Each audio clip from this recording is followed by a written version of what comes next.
한 주간 굉장한 무더위가 시작되고 또 많은 분들이 휴가를 떠나셨습니다. 그래서 빈자리가 좀 많이 보이긴 하지만 오늘 주님께 나오신 여러분 한 분 한 분들도 주님과 연결된 아름다운 포도나무 열매로 주님께서 삼으시고 축복하여 주시길 간절히 축원합니다.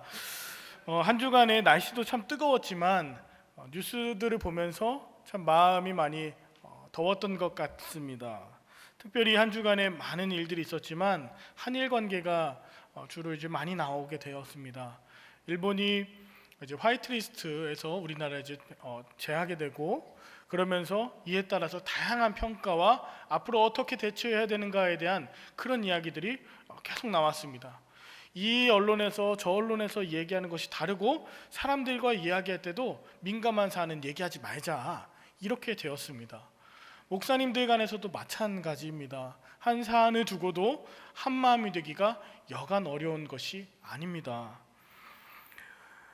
이렇게 긴장과 갈등 관계, 우리 삶 가운데만 있는 줄 알았는데 오늘 함께 보신 본문 속에서도 다양한 긴장과 갈등 관계를 우리가 찾아보게 됩니다.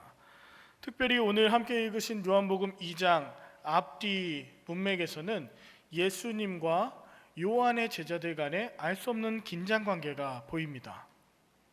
그리고 오늘 본문 이후에는 성전 정화 사건을 통해서 그 당시 성전에 있었던 기득권층과의 갈등 관계, 이후에 유대인과의 갈등 관계, 이런 것들이 계속 느껴져요. 참 위로가 되죠. 우리만 갈등 관계 속에 사는 줄 알았는데 그 가운데 주님께서도 함께 계시는 거예요. 오늘 본문 속에서도 예수님과 마리아의 대화 속에서 그 갈등과 긴장을 우리가 살펴볼 수가 있는데, 본문 1절 2절에 보니까 예수님께서 갈릴리 가나에 혼인잔치에 초청받아서 제자들과 함께 가게 되십니다. 그런데 3절에 보니까 그 자리에 포도주가 떨어졌어요. 여러분, 잔치에 포도주가 떨어진 것은 굉장한 갈등 관계일 수 있습니다. 그런데 여기서 끝나지 않았어요. 3절에 다시 보면 마리아가 예수님께 포도주가 없다고 예수님께 말하고 있어요. 여러분, 이것을 조금 쉽게 얘기하면 포도주가 없는데 예수야, 좀 어떻게 좀 해봐야 되지 않겠니? 네가 조금 어떻게 해야 되는 거 아니니? 라고 소위 책임이라는 것을 묻고 있는 장면입니다. 4절에 보니까 예수님께서 알겠습니다 하지 않고 여자여 하면서 나와 무슨 상관이 있는데, 그게 왜 내 일입니까? 왜 내 책임입니까? 게다가 내 때 타이밍은 아직 오지 않았습니다 라고 거절해요. 이러면 굉장한 긴장관계 아닙니까? 어머니는 강요하고 아들은 거절하고, 여기서 끝나지 않아요. 5절에 다시 한번 마리아가 하인들에게 말합니다. 너희에게 무슨 말씀을 하시든지 그대로 하라고. 분명히 안 한다고, 아니라고 말했는데 또 어머니는 얘기하시는 거예요. 그래요. 우리 한 주간의 삶 가운데 가정이 이와 같다, 또 교회가 이와 같다, 나라가 이와 같다, 여러 가지 갈등 관계가 있는데, 오늘 함께 나누고 싶은 말씀은 이런 갈등 관계에 어떻게 예수님께서 생명력 있는 기쁨의 잔치로 이 자리를 바꿔내셨는가, 우리가 그것에 집중하길 원합니다.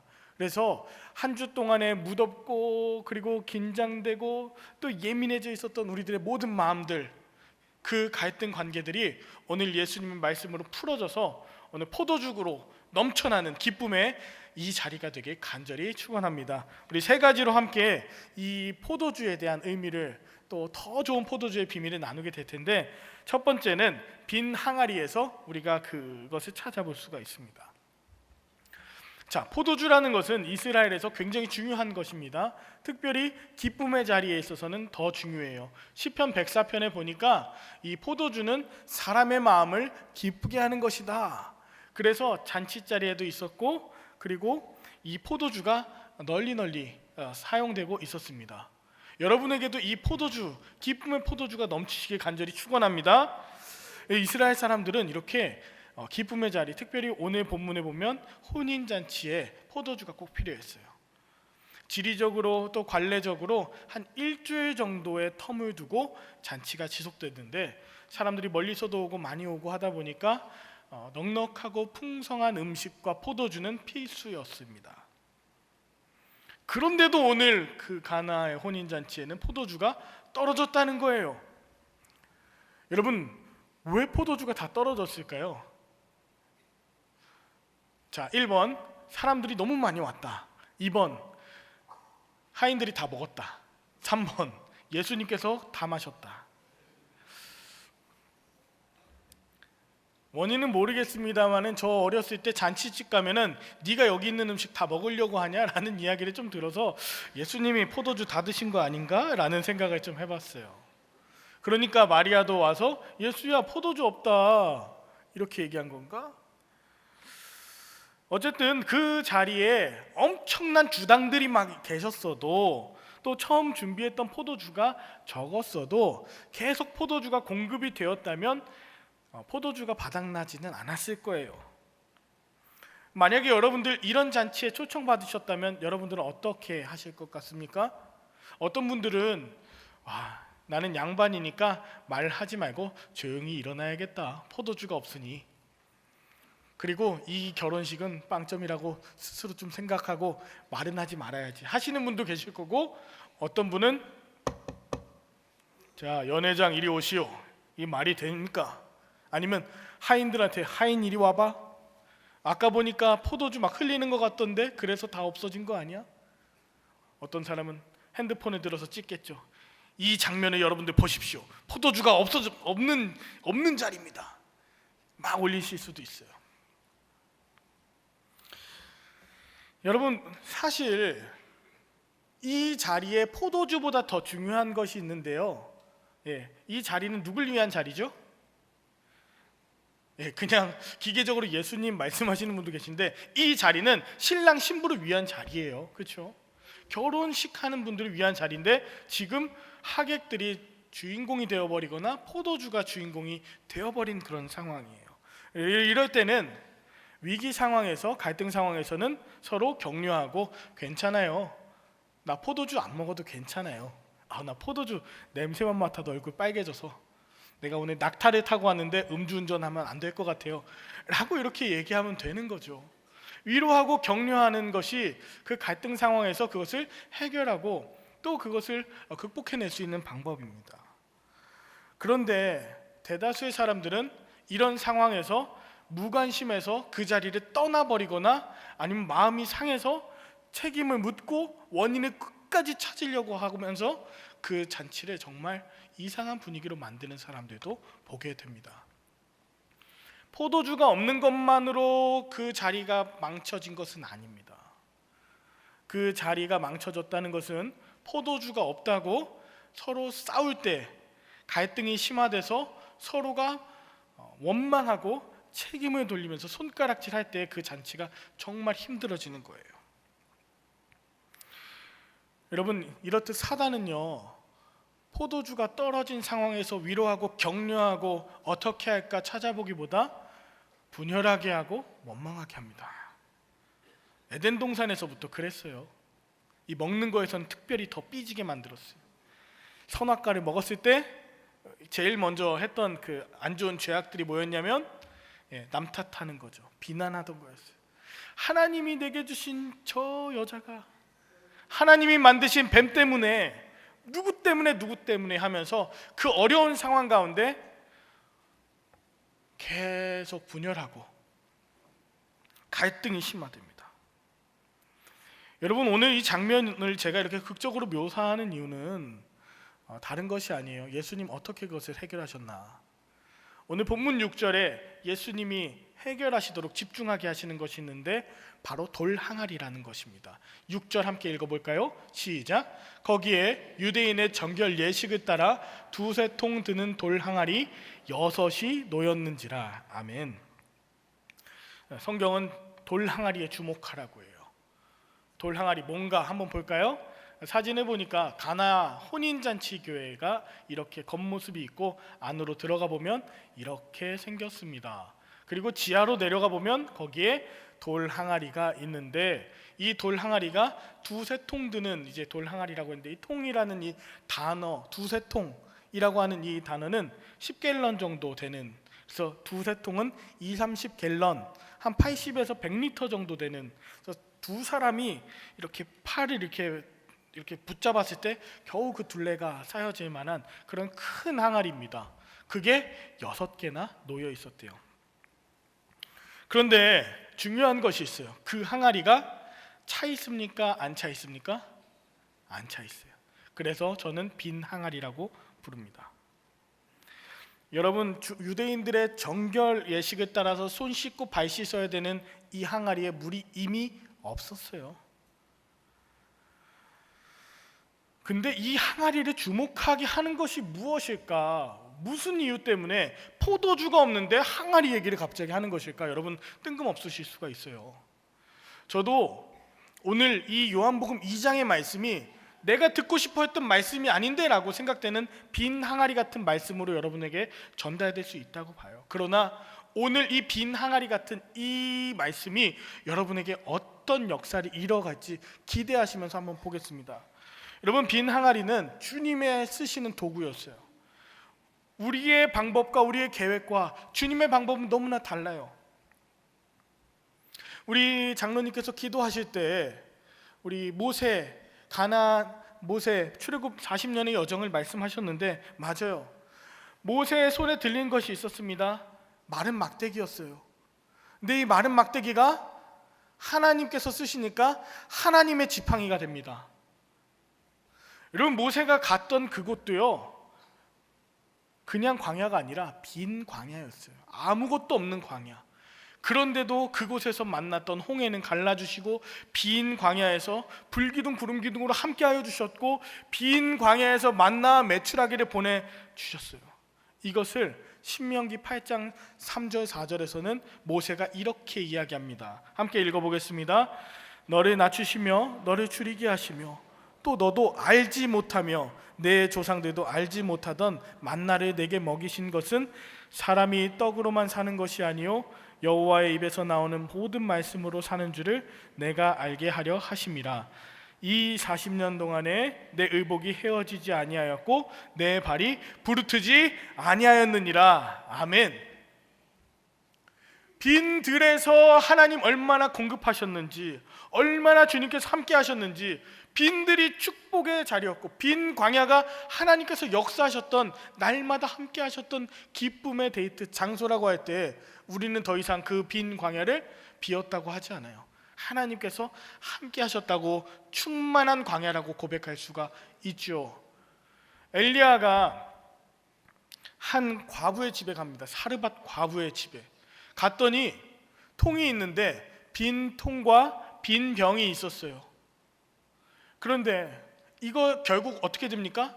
빈 통과 빈 병에 가루와 기름이 끊임없이 차게 됩니다. 빈 통과 빈 병이요. 여러분, 오병이어의 사건이 어디서 일어났습니까? 벳세다 광야 빈들이요, 빈들에서 일어났어요. 예수님의 부활 사건은 어디에서 시작됐습니까? 빈 무덤이요. 오늘 예수님께서 주목하라고 하시는 것은 우리가 생각지도 않았던 빈 항아리입니다.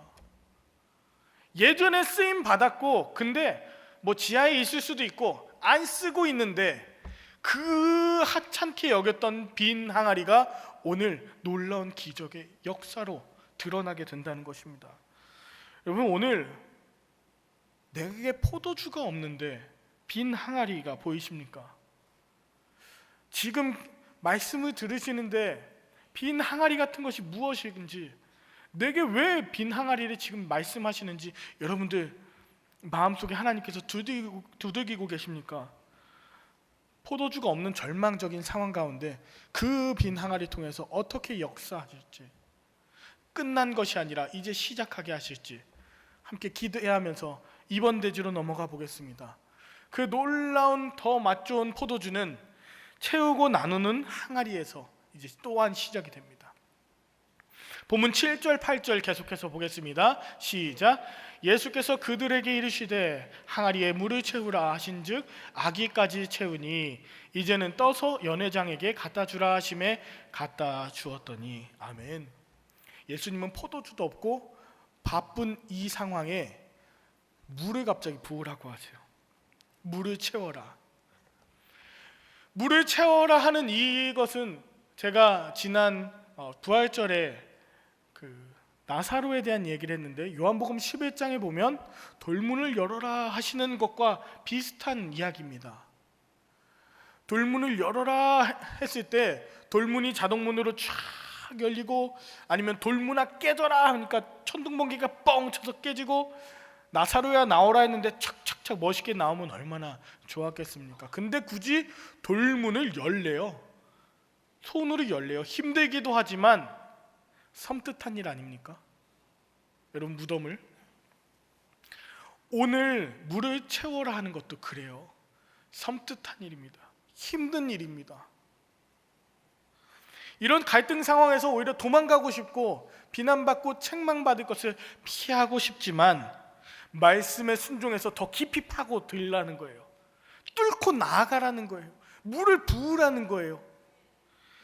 제가 2주 전에 한 음악회를 갔다 왔습니다. 그 음악회에서 나눠준 팜플렛에 있었던 글귀가 너무나도 제 마음 가운데 두드림이 있어서 여러분께 한번 소개합니다. 치다라고 하는 그런 공연이었는데 이렇습니다. 제가 읽어드릴게요. 부딪힘, 저항, 용솟음, 뚫고 나아가는 존재들. 우리가 듣고 알고 있는 음악은 아무래도 인간의 몸으로 살아내는 삶이 없다면 세상에 태어날 수가 없는 것 같다. 인간의 생명이든 자연 생명이든 중력에 저항하며 자라나고 외부와 부딪히며 고통을 뚫고 나가면서 한 뼘씩 한 마디씩 성장한다. 성대가 마찰을 하며 다양한 모양의 공기를 뿜어내며 노랫소리를 만들어내고 스틱이 드럼을 치고 활이 현을 부딪히는 순간에 비로소 소리가 태어나고 그 순간들이 모여 음악이 탄생한다. 그 무엇보다도 치열한 인생과 그 인생을 오롯이 받아내고 겪어내고 이겨낸 몸과 마음을 부딪혀서 울려나오는 음악은 그 얼마나 귀한가. 즉흥이라는 형태로 연주를 하지만 이미 각자 연주자의 안에 살아 숨쉬는 이야기와 소리의 구조들이 있다. 우리는 이를 함께 부딪혀가며 펼쳐내어 치열하게 어우러져 보려고 한다. 7월 19일 날 있었던 정은혜 자매, 우리 정용택 장로님의 큰딸인데요, 치다라고 하는 공연에서 이렇게 가져왔습니다. 포도주가 떨어진 상황이 문제가 아니에요. 순종함으로 부딪히고 뚫고 용솟음해 나갈 의지가 없는 것이 그게 더 큰 문제입니다. 그런 의미에서 이런 갈등과 이런 어려움은요, 아름다운 연주가 이제 활과 줄이 비벼져서 마찰을 해서 소리가 나게 될 연주의 시작이다. 아름다운 연주가 시작될 것이다 라고 하는 사인이에요. 서로 부딪혀가며 성장하며 저항하며 치열하게 뚫고 나아가는 것 하니, 저희 아들 이야기를 잠깐 하겠습니다. 2주 전쯤에 저희 아들 이삭이가 계속 고열이 나는 겁니다. 39도.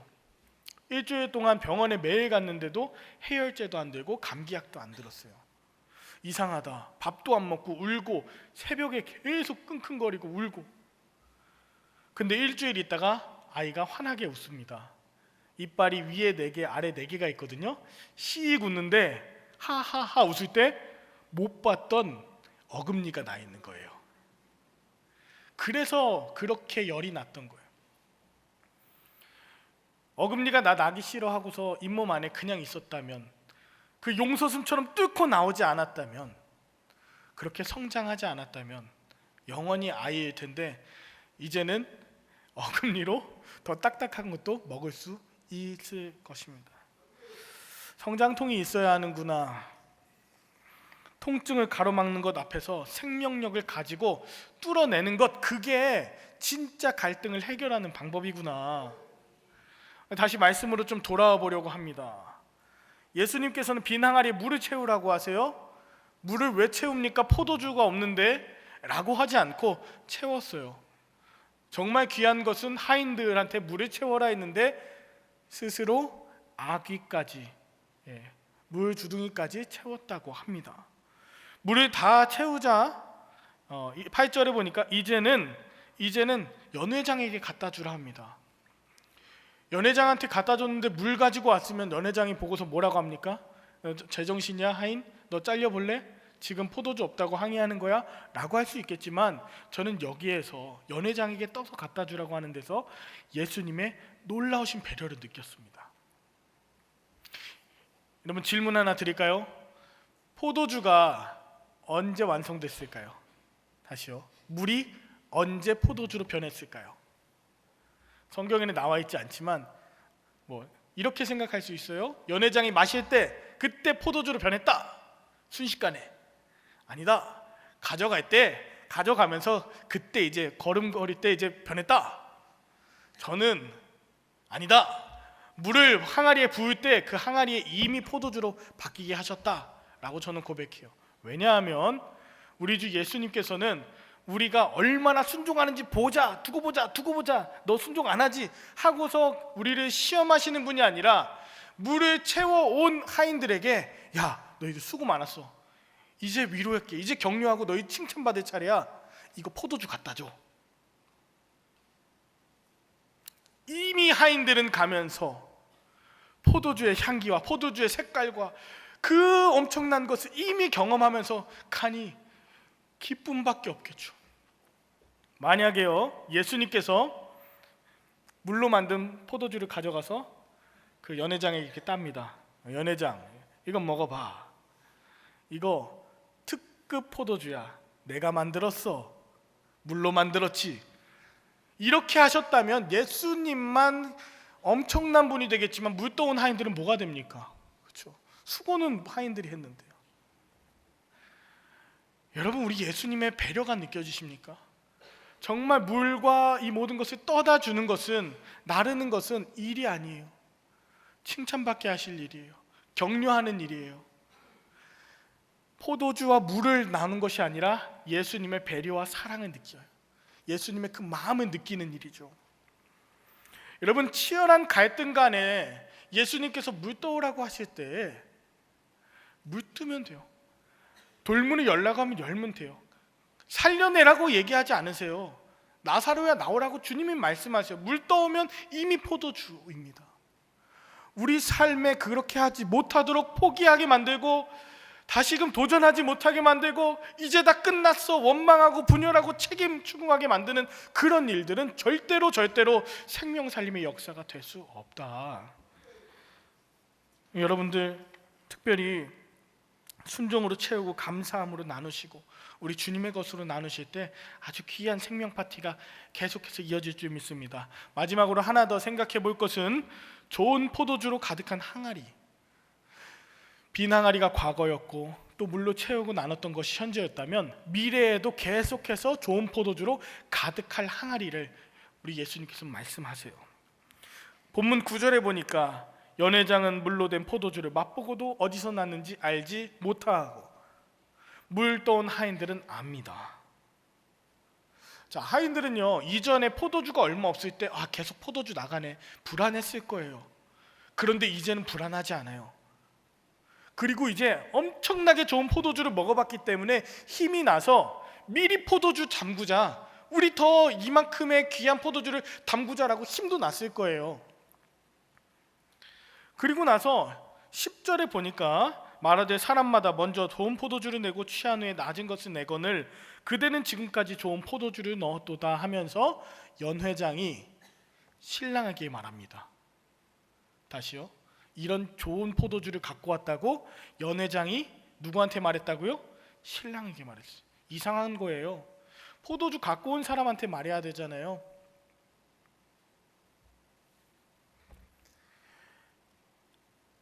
여태까지 목회자들과 모든 목사님들 말씀하실 때 이렇게 좋은 포도주가 이 연회장 때문에 만들어진 줄 알았어요.